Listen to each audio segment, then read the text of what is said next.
Coucou les amis de l'atelier architecture et patrimoine.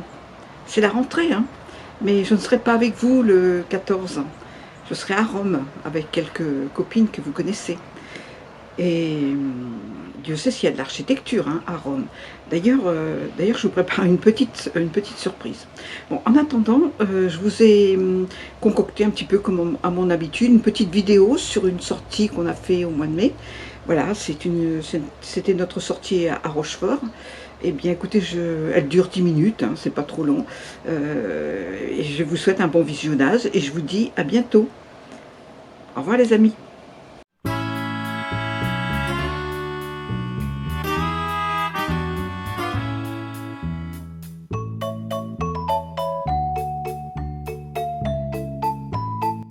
Notre séjour débute par la découverte d'un site exceptionnel, le pont transbordeur de Martrou.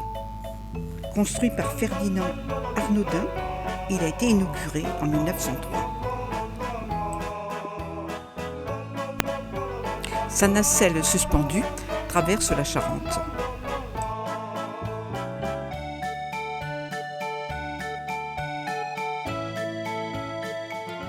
Les têtes de pylônes culminent à 66,25 m, ce qui fait du pont transbordeur le point le plus haut, forcément, ici sur le territoire. Le tablier, c'est-à-dire la partie centrale qui traverse la Charente, culmine à 50 mètres au-dessus des plus hautes eaux. C'était la norme maritime imposée par la marine pour laisser libre le passage des bateaux. Et c'était le type de bateau qui passait sur la Charente à cette époque. Et donc c'était la norme de hauteur du mât qu'il fallait respecter pour laisser un courant d'air assez important pour ces bateaux. Donc le tablier est à 50 mètres. Il y en a 8. Oui, vous avez 4 piles de chaque côté de la Charente et donc 2 par tête de pile. Ouais, c'est un double pylône. C'est pour ça que j'ai parlé de double pylône tout à l'heure. Et donc les fondations, pour vous parler des fondations et des piles, on a creusé très profondément pour trouver un sol calcaire qui soit assez solide pour soutenir une structure qui pèse 700 tonnes. Merci. Donc 700 tonnes, la structure. Donc là, la nacelle est en train de nous revenir. Nous allons pouvoir embarquer dessus. Nous allons nous diriger au plus près de l'embarquement. Donc mon collègue va vous prendre va vous scanner le petit ticket. Gardez-le bien pour le retour. Il sera scanné au retour.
Hervé Blanchet, le maire de Rochefort, nous a fait l'honneur de nous recevoir dans son bureau, où fut tournée une scène du film qui a rendu célèbre sa ville, Les Demoiselles de Rochefort.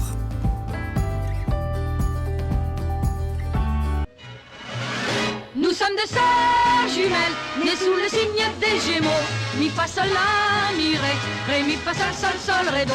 Toutes deux demoiselles, ayant eu des amants très tôt.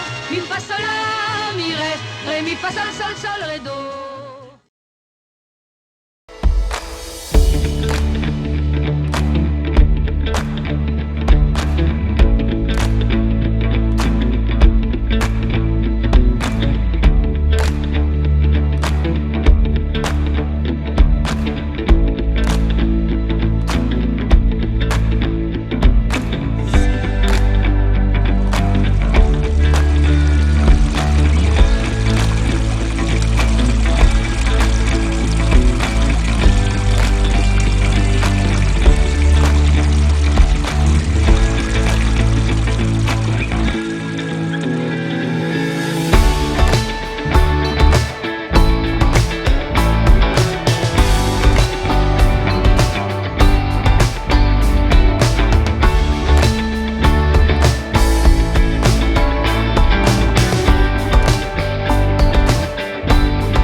En 1722, la marine crée une école de médecine et forme des officiers de santé qui embarqueront à bord des navires. On visite aujourd'hui sa bibliothèque de 25 000 ouvrages.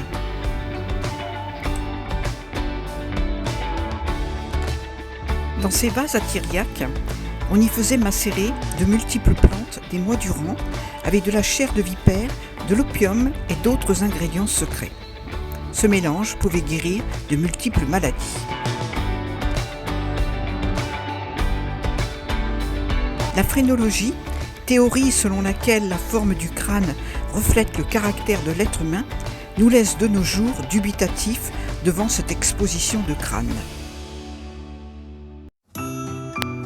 On trouve en Saintonge une infinité de petites églises romanes, telles que l'église d'Échillais du XIIe siècle.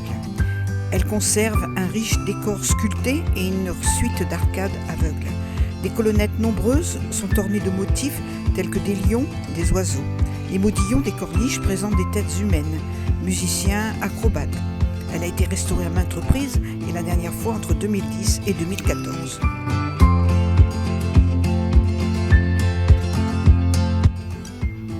Brouage était un petit port, puis la mer s'est retirée au fil du temps. La ville était devenue le grenier à sel du royaume de France.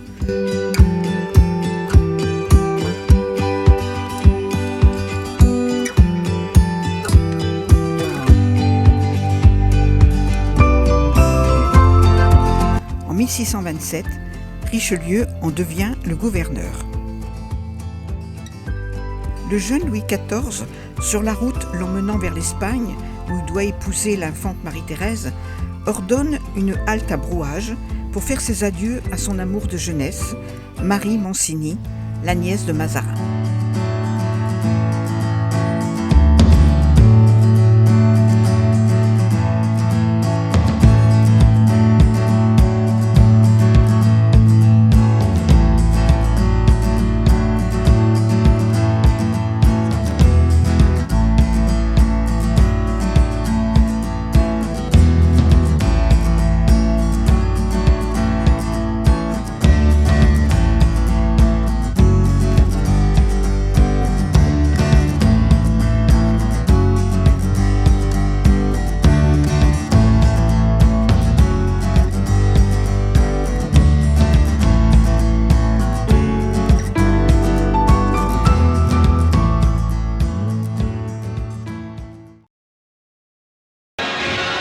Nous voyageons de ville en ville, du Val-de-Loire au bord du Rhin.